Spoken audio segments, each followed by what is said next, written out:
আগামী বছর মাধ্যমিক শিক্ষাক্রমে আসছে বড় ধরনের পরিবর্তন। ইতোমধ্যেই জাতীয় শিক্ষাক্রম ও পাঠ্যপুস্তক বোর্ড এনসিটিবি প্রশ্ন কাঠামো ও মান বণ্টন প্রকাশ করেছে।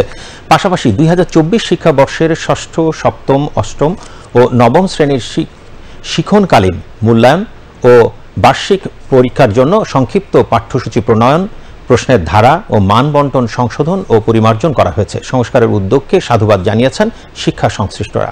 রিপোর্ট দিনার সুলতানার। মাধ্যমিক পর্যায়ের কার্যক্রম চলছিল নতুন শিক্ষাক্রমে। শুরু থেকে এ শিক্ষাক্রম নিয়েছিল নানা সমালোচনা। কেবল শিক্ষক আর অভিভাবকরা নয়, দেশের শিক্ষাবিদদের একটি বড় অংশ এই শিক্ষাক্রমকে গ্রহণ করতে পারেননি। কারিকুলামটা যে প্রক্রিয়ায় করা হয়, এই প্রক্রিয়াটা এখানে ফলো করা হয় নাই, যে কারণে এই কারিকুলামটা যখন বাস্তবায়নে গেছে, এটা শিক্ষক থেকে সকল ধরনের মানুষের মধ্যে একটা প্রতিক্রিয়া দেখা গেছে। সেই কারিকুলামটা কখনো আমরা ওয়েবসাইটে পাইতাম না। যখন আমরা গবেষণা কাজে ক্লাসের প্রয়োজনে আমরা এটা দেখতে গেছি, এটা খুঁজে পাওয়া যেত না। টিচারদেরকে মুখ বন্ধ রাখতে বলা হয়েছে বিভিন্নভাবে। জনমতের প্রতিফলন ঘটাতে বর্তমান অন্তর্বর্তীকালীন সরকার এই শিক্ষাক্রমের পরিবর্তন ও সংস্কারের উদ্যোগ নিয়েছে। মূল্যায়ন পদ্ধতিতে আনা হয়েছে কিছুটা পরিবর্তন। বার্ষিক পরীক্ষায় প্রতিটি বিষয়ে 100 নম্বরের লিখিত পরীক্ষা হবে।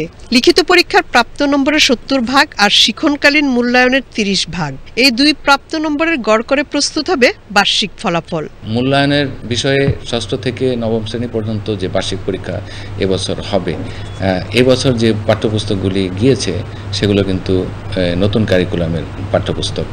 এই পাঠ্যপুস্তকগুলির মধ্যে থেকে যে কন্টেন্টগুলি আছে সেগুলোকে একটা সিলেবাস আকারে আমরা প্রস্তুত করেছি। সিলেবাসের যে অংশটুকু অধ্যয়ন তারা করেছে, শ্রেণী কার্যক্রমে অংশ নিয়েছে, ল্যাবরেটরিতে কাজ করেছে, সেই বিষয়ের মধ্যে থেকেই যেন তারা বার্ষিক পরীক্ষার প্রশ্নপত্র তৈরি করেন, এবং সেই জন্য একটি প্রশ্ন কাঠামো আমরা তৈরি করে দিয়েছি। ফলাফল দেওয়া হবে গ্রেডের ভিত্তিতে। পরীক্ষা পদ্ধতি নিয়ে সন্তুষ্ট শিক্ষার্থী ও অভিভাবকরা।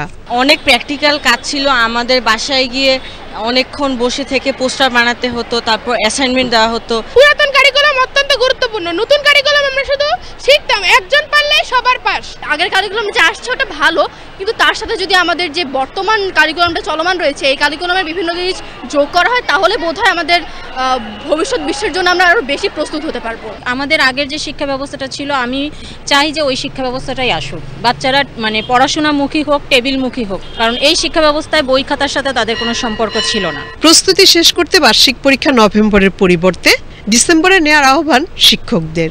পরীক্ষাটা যদি ডিসেম্বরের দিকে নেওয়া হয় তাহলে আমরা একটু কিছুটা সময় পাবো, কারণ সামনে অক্টোবর একটা পূজার ছুটি রয়েছে, প্রায় 8-10 দিন একটা বন্ধ থাকবে। অক্টোবরে কিছু সময় পাচ্ছি, নভেম্বর মাসে যদি আমরা পুরো সময় পেয়ে থাকি তাহলে আমাদের জন্য সুবিধা হচ্ছে, শিক্ষার্থীদেরকে আমরা মোটামুটি কিছুটা আইডিয়া দিতে পারবো। দেশের শিক্ষা ব্যবস্থাকে ধ্বংসের হাত থেকে রক্ষা করতে এই শিক্ষাক্রমটির পরিবর্তন জরুরি বলে মনে করেন শিক্ষা সংশ্লিষ্টরা। দিনার সুলতানা, বাংলাদেশ টেলিভিশন, ঢাকা।